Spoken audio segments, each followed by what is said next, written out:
If the pun is the lowest form of humor, I guess the practical joke is the oldest. You'll agree that most puns aren't very funny. The same thing goes for a big percentage of practical jokes. It's April Fool's Day, and these boys think they've dreamed up a killer. Little do they know.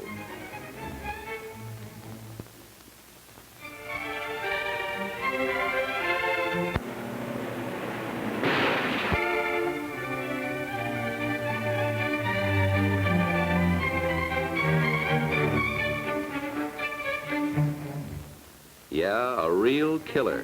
Very funny practical joke. What's the point of all this? The point is the handcuffs are just as tight and jail doors just as hard to open, whether you do something deliberately or whether you didn't mean to. Once you've been booked, printed, and your record is in the police files, statistically speaking, you're a member of that great brotherhood and sisterhood, the juvenile delinquents. Good intentions aren't enough. Good sense is a lot more useful. Yeah, but isn't there a difference between having a little fun and being bad?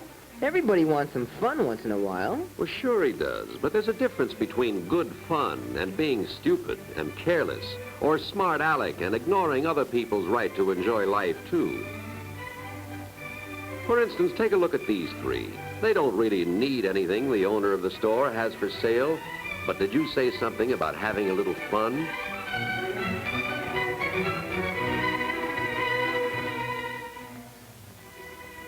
It's a pretty old gag. Ethel needs something way in the rear of the store.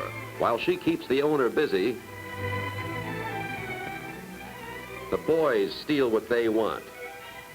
But that isn't really stealing. It isn't? No. Sometime or other, every kid wants to swipe something, just for the kick of it, you know. Probably something you don't even need. Oh, then that makes it all right, eh? It's only stealing when you take something you need. Well... You see, the owner doesn't know they don't really need what they took. He thinks they stole it. And since he paid money for his merchandise, he wants it back. And he wants somebody punished.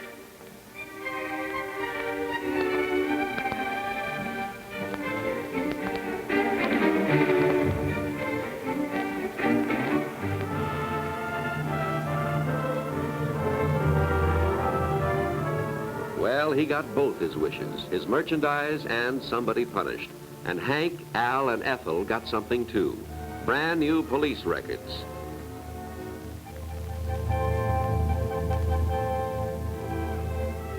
They've got a lot of company in the juvenile division files. These are the records of underage lawbreakers from just one large city. You're talking about these kids as if they were criminals. Well, what is a criminal? Somebody who breaks the law. If he does it often enough, he's a habitual criminal. According to the F.B.I., 15% of all arrests in this country are of boys and girls under 21. Every day, minors get involved with the law for the first time, usually just through thoughtlessness or carelessness or being wild. To go a bit highbrow, call it antisocial behavior. In a typical city, a special division of the police department with its own jail makes the first contact with boys being boys. But they remain here only a few hours at most. Depending on the seriousness of the complaint, they are either discharged or they are transferred to the juvenile hall under jurisdiction of the juvenile court. Here, the idea is still not punishment, but rather to set a boy or girl back on the road to useful citizenship before habit-forming wildness can produce another community burden, another hardened habitual criminal. Probation officers handle every delinquency case as a separate problem, like a doctor prescribing treatment.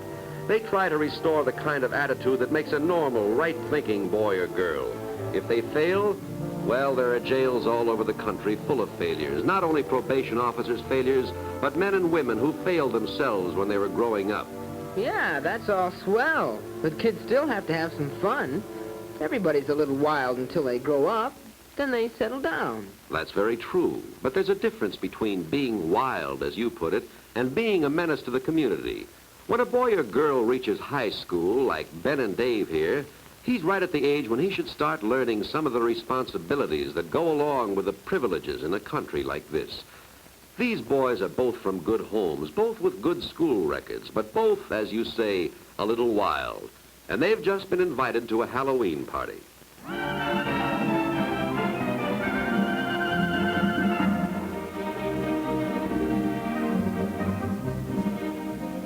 Still, you can't get into much trouble at a party, even a Halloween party, though some try.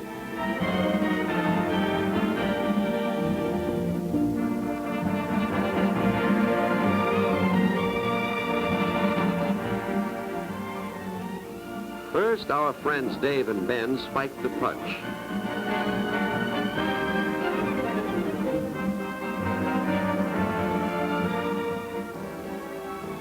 But that's an old, stale trick, and there isn't enough excitement in it.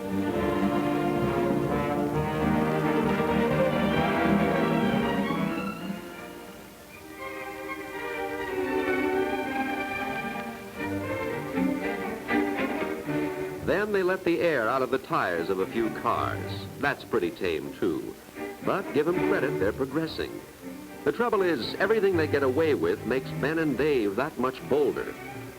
Now they want to do something really good. And remember, they're just a little wild. Ben notices something about the car. Actually, the owner broke the law. He left the keys in the car. It really isn't up to Ben and Dave to teach him a lesson, but if they decide to do it, it'll teach him a real one. Do what? Why, steal his car. So it's happened. This isn't small change stuff anymore. They've graduated into the big leagues, as the police say, grand theft auto. Of course, they're thinking to themselves, it isn't really stealing, they just borrowed a car. They intend to bring it back to where they found it. It's just a Halloween joke. They're getting bolder, too. Driving a borrowed car right into a drive-in stand.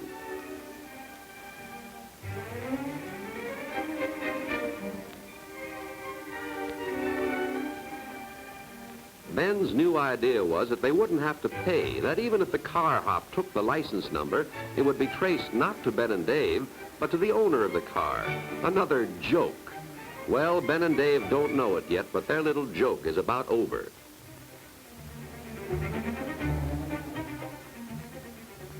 You see, in the meantime, the owner has reported his car stolen, and it was listed on the hot sheet. The patrol car said in a few minutes.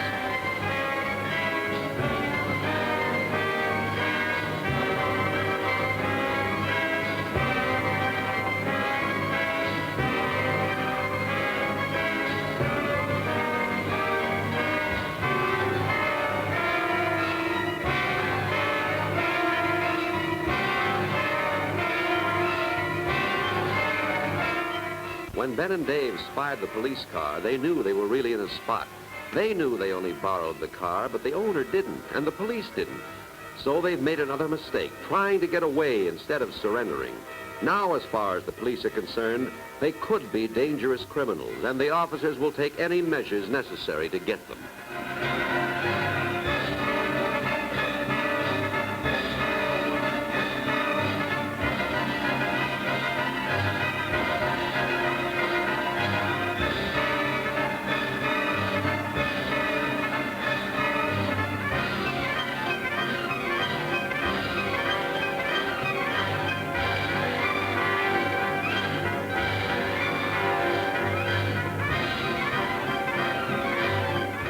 Well, that's it. It started with a Halloween joke, spiking the party punch, and it ends with 2 boys in jail. Did you read about it? You see, this is a true story. Well, that's all it takes. You don't have to be bad or some freak known as a delinquent to get into trouble. All it takes is stupidity or carelessness or a disregard for other people's rights. Sure, you may get away with irresponsibility and let somebody else carry your load for a while, but eventually it's going to catch up with you, and being young, underage, isn't going to be enough of an alibi. Sometimes you're not in a position to explain that you didn't mean it. You know, actually, we have it pretty special in a country like this, but everybody is expected to do his share. If he doesn't, well, society will take care of him eventually, whether he's just a wild kid or his older brother or sister, the habitual criminal. So don't take silly chances with your own future. It just isn't worth it.